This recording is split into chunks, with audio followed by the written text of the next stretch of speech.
while doing a video on the work done in an adiabatic process, I mentioned that we will look at the isothermal and the adiabatic curves and the relationship between them, the relationship between their slopes. And in this video, that's what I am trying to do. So we know that the isothermal process is given by the equation PV is equal to some constant, and for an adiabatic process we have this equation PV raised to gamma is equal to some constant K. Now let us say we have a gas which is the process for which is plotted on a PV curve. Let us say this is the PV curve, and the isothermal curves are something like this. This is one isothermal curve, let us say this is another isothermal curve, and let us say this is temperature T1, this is temperature T2. T1 is greater than T2, and these are the isothermal curves of this gas. Let us say the initial point, this is given by P1 and V1, and of course T1, because this is on the T1 curve. So let us call this point A. So the pressure, volume and temperature at point A are P1, V1 and T1. And let us say we are going through an expansion process, and let us say we go into an expansion process such that we get final parameters as P2, V2 and T2 through an adiabatic process. So basically an adiabatic expansion process. So I am achieving state P2, V2, T2 through an adiabatic process. Now P2, V2, T2, since this is T2, this point will lie on T2. Since it is expansion, volume will increase, so I may get a point somewhere over here, let us say for example. So this is P2, V2, T2, this is point P. So point B is say P2, V2 and T2.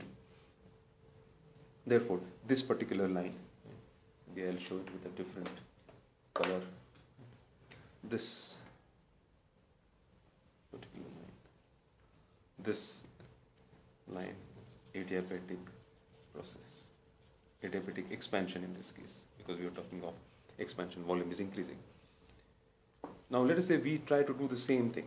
We try to change the pressure, volume and temperature, or rather we try to change the pressure and volume of the gas by an isothermal process. Let us say I want to do an isothermal process from point A. Since it is an isothermal process, temperature is going to remain constant. So the second point will be on this curve T1. And what will change is probably pressure P1 and pressure P2. And out of these P1 and V1, from P1 and V1, now I cannot obtain the points P2, V2, T2 because T2 is on this line, and it's an isothermal process, so the second point has to be on this. It cannot be on this curve. So T1 is getting fixed up, so my second point is, for the second point on this isothermal curve, T1 is fixed up. As far as pressure and volume is concerned, I cannot get P2, V2 because P2, V2 is represented by this. This is P2, this is V2, this is P1, and this is V1. So if I am going to get any point on this, I cannot get P2, V2 because P2, V2, if I try to get V2 will be over here, P2 cannot be on the same point. So I cannot get both P2 and V2. I cannot arrive at a position P2, V2, T2. This is not possible. What I can do is I can keep P2 constant and see what value of V2 I get.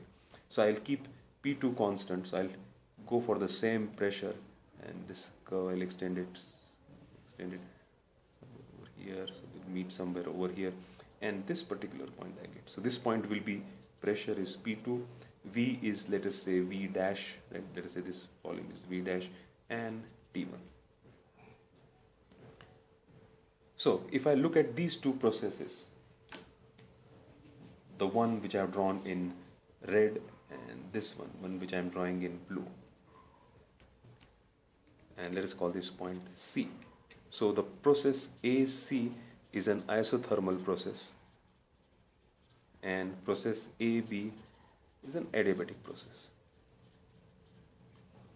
Here we moved from P1, V1, T1 to P2, V dash, T1 because it's an isothermal process, whereas in this case we moved from P1, V1, T1 to P2, V2, T2. Now if we look at these two diagrams or these two curves very closely, what we see is in isothermal curve or rather in both the curves, the pressure change is same, P1 to P2, P2. But what the difference what we see is that the expansion or change in volume is much higher in AC as compared to AB. Now this is a very, very interesting observation. The change in volume is much higher in AC as compared. The change in volume here is from V1 to V dash, which is a big, big change. Whereas in AB, the change is V1 to V2. Very, very small change. So in adiabatic process, the change is very small. In isothermal process, the change is very, very high. And what could be the reason? The reason is very, very simple. The reason is because isothermal process is happening at temperature T1, whereas adiabatic process is happening at T1 and T2, and temperatures in between them, T1 and T2. And T2 is much smaller as compared to T1. So isothermal process is continuously happening at a higher temperature T1. So the temperature of the gas is very high. Whereas here the temperature is changing from T1 to T2, it is decreasing, whereas it is constant at a higher value. And therefore the gas expands more, and therefore we get this particular change in volume, which is very, very high. Now slope of a graph, in this case, slope would be equal to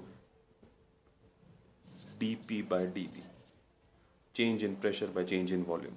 Now change in volume in case of an isothermal process is very, very high.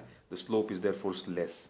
Whereas in dV, the slope, the change in volume is very, very small. Therefore, we get a steeper graph because the denominator is smaller, so slope will be more steeper curve for adiabatic process and less steeper curve for isothermal process. I hope you get this. This value decides the slope of the curve. dV is smaller for adiabatic process, dV larger for isothermal process. So I hope with this you have understood why the slope of the curves is different for adiabatic and isothermal process. In fact, it can be shown also mathematically. So I'll try to show that mathematically over here. And let us say PV is equal to constant K for isothermal process, and we know that PV raised to gamma is constant for an adiabatic process. So if I differentiate this, I'll get dP into V plus V into dP is equal to 0. I'm assuming you have done differentiation, so dP into V and V into dP is equal to 0. Therefore, dP into V is equal to minus V into dP.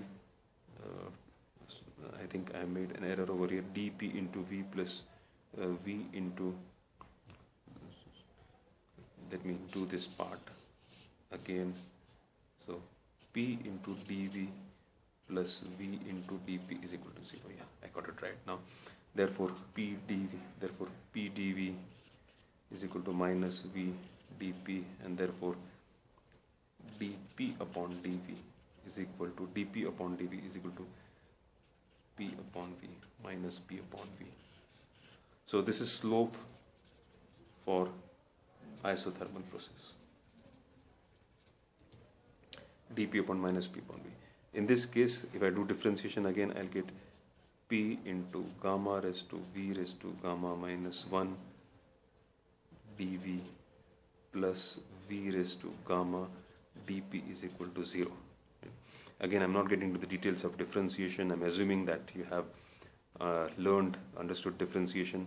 Therefore, P into gamma into V raised to gamma minus 1 dV is equal to minus V raised to gamma dP, and therefore dP upon dV is equal to P gamma V raised to gamma minus 1 minus sine V raised to gamma is equal to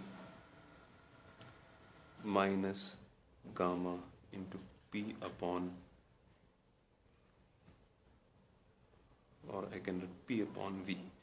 V raised to gamma upon V will be there. V raised to gamma will get cancelled, and V upon will get P upon V, dP upon dV. Again, I am making an assumption that you have understood this. V raised to gamma. Let me quickly show it over here. V raised to gamma, and V raised to minus gamma upon V raised to gamma. Only this part I have shown.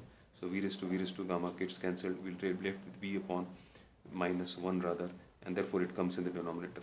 This is minus 1, so it comes in the denominator. And if you can see the slope over here, in the case of adiabatic process, this is for adiabatic process. It is gamma times. This is minus P upon V. This is minus gamma P upon V. So it is gamma times more. And therefore we can see that the slope of an adiabatic curve mathematically also is more than of an isothermal process. And gamma will always be greater than 1. Because gamma is Cp upon Cv. And Cp is always greater than Cv. So we'll always get gamma greater than 1. And therefore slope of an adiabatic curve will always be greater than slope of an isothermal curve. Thank you.